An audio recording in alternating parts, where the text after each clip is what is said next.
शब्दों में कहती है और उन्होंने धारावी के गली गली में राय बागर साहब का प्रचार किया है।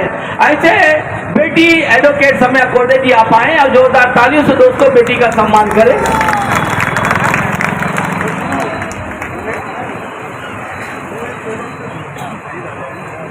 यहाँ पे मौजूद सभी धारावी के नागरिक, बहुजन समाज पार्टी के कार्यकर्ता, शेतकरी कामगार पक्ष के कार्यकर्ता और मतदाता भाई और बहनों, इनको मेरा नमस्ते, अस्सलाम वालेकुम, जय भीम और क्रांतिकारी लाल सलाम पेश करती हूँ। आज हमने ये सभा ली है कि आने वाले 2 दिन में महाराष्ट्र विधानसभा के चुनाव आकर सामने हमारे खड़े हैं और धारावी से हमें ये तय करना है कि हमें किसे वोट देना है। हमें ये तय करना पड़ेगा और हम बदलाव के लिए वोट करना पड़ेगा, ऐसा माहौल है। और आज के इस सभा में बहुत बहुत खुशी होती है कि हमारे सामने ऐसे एक कैंडिडेट हमें मिले हैं धारावी से, जिनका नाम है मनोहर रायबागे जी, और हम लोगों से अपील कर सकते हैं कि उनको वोट दो और धारावी का आमदार करके चुन के लाओ। आज ये बोलना बहुत जरूरी हो रहा है क्योंकि पिछले 20 साल से धारावी में एक पक्ष की विधायक है। यहाँ पे एक पक्ष को लोगों ने वोट दिया है और उसके पहले उनके पिताजी वो भी सेम पार्टी से यहाँ से खासदार और विधायक करके चुन के गए थे। कांग्रेस पार्टी को यहाँ के लोगों ने वोट दिया, लेकिन आज हमारे सामने ये सवाल है, जैसे मेरे पहले हमारे अंकल यहाँ पे बोल के गए, यहाँ के शौचालय, यहाँ के गटर, यहाँ के परिस्थिति के बारे में। यहाँ से चुन के गए हुए एकनाथ गायकवाड़ जी स्वास्थ्य मंत्री थे और यहाँ पे अच्छे शौचालय नहीं। यहाँ पे हमें शौचालय के लिए पैसा देना पड़ता है और महीने का 1000-2000 रुपए तो शौचालय में ही देना पड़ता है। और ये शौचालय चलाने वाले सारे कांग्रेस पार्टी के कार्यकर्ता जो हराम का पैसा लेके आज बैठे हैं और ये कमाई कर रहे हैं। उनको शर्म होनी चाहिए कि महाराष्ट्र में जो धारावी से चुन के गए हुए सांसद थे वो स्वास्थ्य मंत्री थे और उनके ही कार्यकर्ता यहाँ पे शौचालय के पैसों से अपने घर में अनाज पका रहे। उनकी बेटी यहाँ से 4 बार हमने विधायक करके चुन के दी, जो 4 बारी में 2 बार महाराष्ट्र में मंत्री रह चुकी है, 1 बार महिला और बाल कल्याण विकास मंत्री।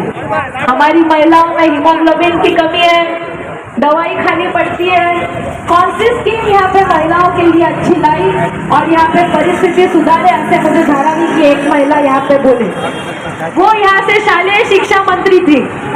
हमें बोला अंकल ने कि यहाँ के बच्चे बीएमसी के स्कूल में पढ़ते हैं, यहाँ पे पढ़ने के लिए एक अच्छा स्कूल नहीं है, लेकिन जब बरसात आई यहाँ से चुन के गई और मंत्री पद में शालेय शिक्षा मंत्री थी, तो उन्होंने वो जहाँ पे रहते हैं वहाँ पे विक्रोली में एक स्कूल जरूर खोला, लेकिन उनको धारावी की याद नहीं आई और उन धारावी वासियों की भी याद नहीं आई जिन्होंने उनको वोट दिया था।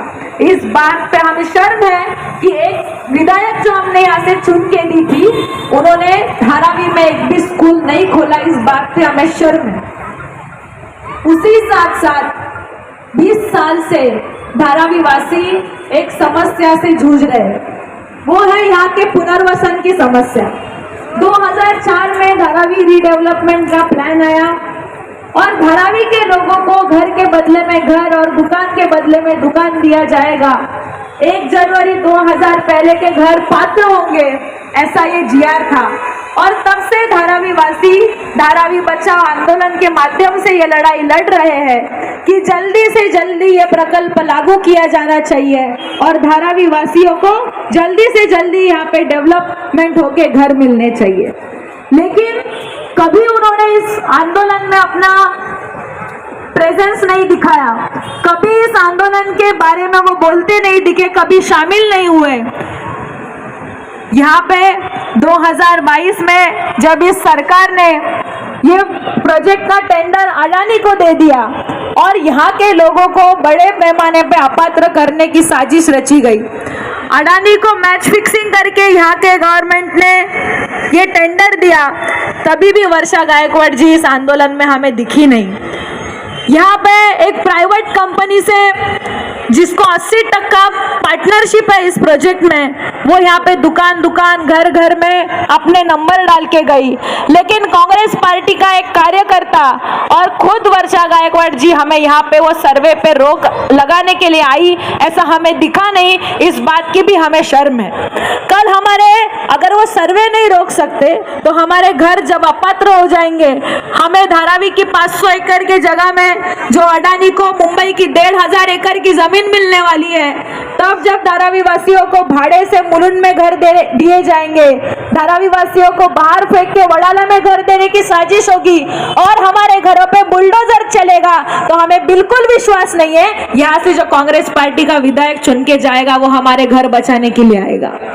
हमारे ऐसे ही राजीव गांधी नगर में पिछले साल में एक सर्वे हुआ था, 671 घरों को नोटिस आई महानगर पालिका की, और उन घरों को कहाँ पे घर दिए जाएंगे ये कोई भी उसमें लिखा नहीं था, और 671 में से सिर्फ 150 घर उस निकष के अनुसार, जो निकष धारावी डेवलपमेंट प्रोजेक्ट को लागू किया है, सिर्फ 150 घर पात्र हुए, यानी सिर्फ 20% लोग उसमें एलिजिबल हुए, बाकी सारे लोग इनएलिजिबल हुए। डीआरपीबी में वही होगा। जो सर्वे अभी हो रहा है 2000 के निकष से बहुत सारे लोग अपात्र हो जाएंगे और कुछ मात्र लोग इस प्रोजेक्ट में पात्र होंगे।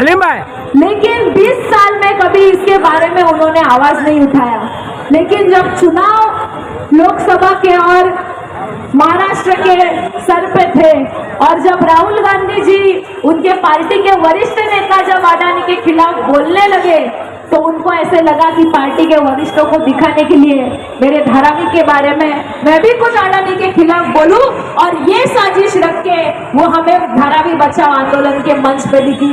ऐसे अपॉर्चुनिज्म की हमें शर्म है।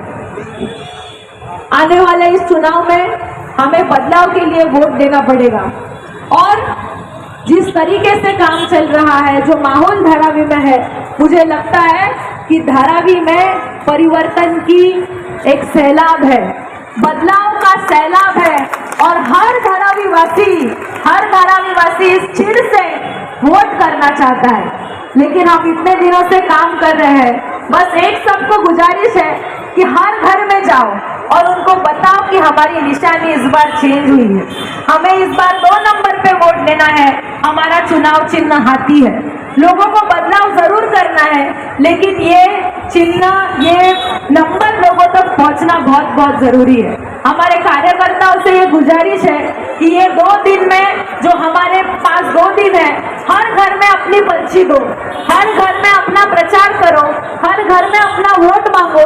जो हमने इतने साल में काम किया है उसकी हमें जरूर इस आने वाले चुनाव में जीत हासिल होगी, ऐसा मुझे विश्वास है।